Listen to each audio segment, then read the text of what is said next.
मैया भवानी के चरणों में प्रणाम, शिव गुरु के चरणों में प्रणाम, पार्वती मैया के चरणों में प्रणाम। धरती स्थल पर बैठी हूँ, धरती मैया को प्रणाम, मेरा प्रणाम स्वीकार हो। हरिंद्रानंद साहब जी को चरणों में प्रणाम, शक्ति स्वरूपा नीलम दीदी के चरणों में प्रणाम, मेरा प्रणाम स्वीकार हो। हे शिव, हम लोग को साहब जी घर बैठे ही 3 सूत्र दिए हैं, जो कि 3 सूत्र पाकर हम लोग धन्य हो गए हैं। 3 ही सूत्र में सारी शक्तियाँ समाहित हैं। पहला में दया मांगना है। दया मांगने का कोई बंदिश नहीं है, जब भी मन करे, रात हो या बिरात हो, या नहाए हो नहीं नहाए हो, तभी दया मांगना है। किसी भी रूप में, किसी भी समय में दया मांगने का गुरु जी आदेश दिए हैं। आदेश दया का दरवाज़ा हमेशा खुला रहता है। गुरु जी तो हम लोग को 2 काम दिए हैं अपने ही लिए, और नमन करना है।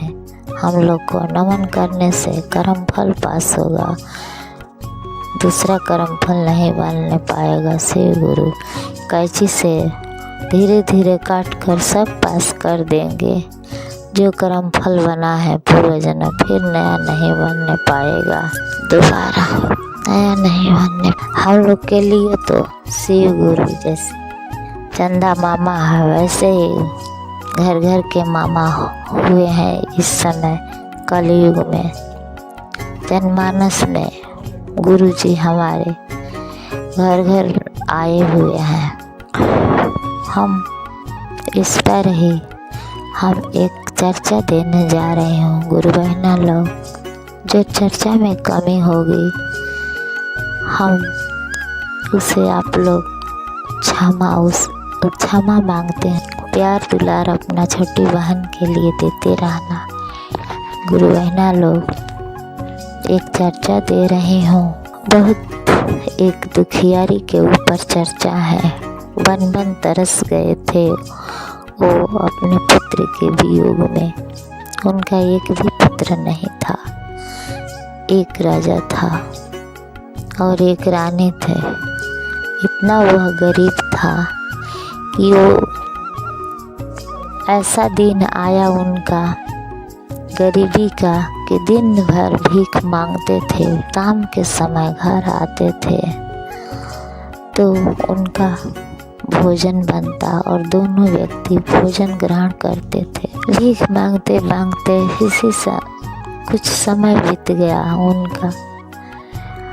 एक दिन की बात है, एक जंगल में गए, वहाँ पे शंकर भगवान का मंदिर था। वही मंदिर में गए और भगवान से निहोरा किए, विनती किए कि भगवान काश एक भी हमारा पुत्र होता। फिर अपने घर आए भिक्षा मांगकर। घर में सोए हुए थे तो भगवान के आज्ञा अनुसार कुछ समय के बाद एक पुत्र की प्राप्ति हुई उनको। पुत्र बहुत सुंदर हुआ था।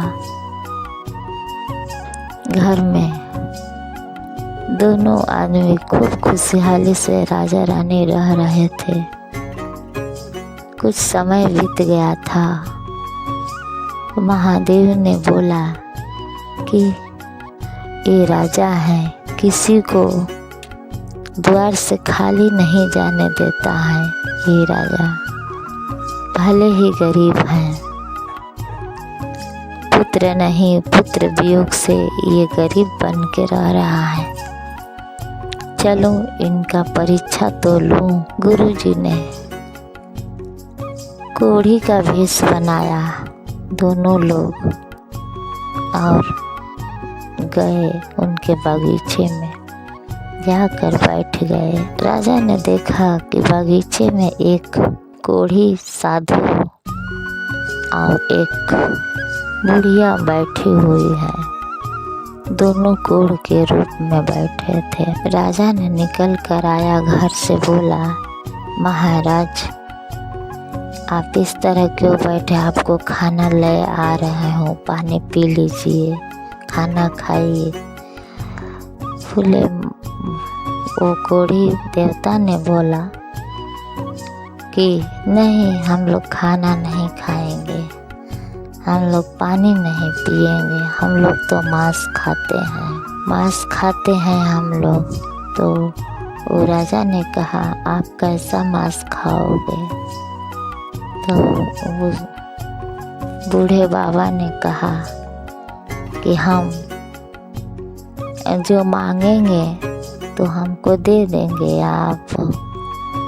तो राजा ने कहा कि हाँ, हम लाएंगे खाना, आपको जो मांगेंगे वो खाना खिलाएंगे। तो साधु बाबा ने कहा, बूढ़ा बाबा बोले कि हमको आपका पुत्र का मांस खाना है। बूढ़ा बाबा अफसोस में पड़ गए राजा साहब कि कैसे अपना पुत्र को हम मांस हम काट कर दे। जाकर रानी से बोला। रानी ने कहा, कैसे बाबा हैं कि अपने पुत्र को कोई काट कर देगा?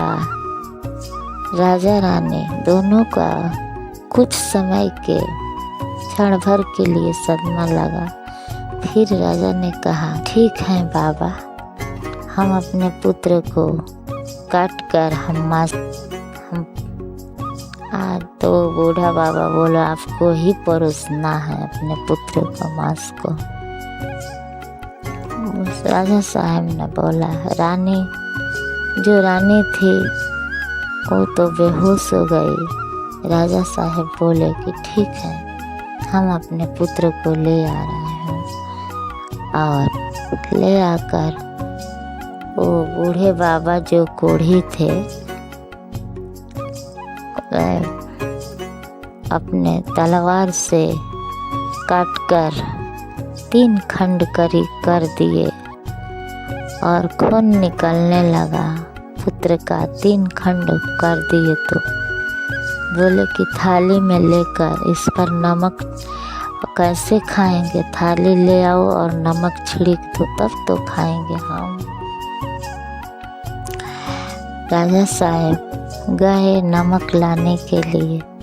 तब से पुत्र घर में जाकर देखते हैं तो उनका जो 3 पुत्र पालने में खेल रहा था, 3 पुत्र, और इधर आए थे नमक लाने के लिए। नमक लेकर गए तो साधु बाबा राजा साहब मन ही मन कहने लगे, ये कोई साधारण ये बूढ़ा बाबा नहीं है, ये तो भोले बाबा हैं। मेरे परीक्षा लेने के लिए हमको भेजे हैं, मेरा परीक्षा ले रहे थे कि हम कितने संतुष्ट हैं। इसी प्रकार भगवान कोई भी रूप में आ जाएंगे, भगवान पहचान पाएगा गुरु बहिना लोग, और भगवान परीक्षा लेकर दर्शन देकर चले जाएंगे गुरु बहिना लोग, और कोई शिष्य पहचान नहीं पाएंगे उनको। और जो वही भगवान कड़ा से कड़ा परीक्षा लेते हैं, लेकिन गुरु बहिना लोग, हम लोग ऐसे धरती के हैं जन कि हम लोग भगवान को पहचान नहीं पाएंगे। शिष्य के ही रूप में ही भगवान आते हैं और परीक्षा लेकर चले जाते हैं। आपकी शिष्य मुन्नी छोटी बहन, आप कमेंट में बोलिएगा हर हर महादेव।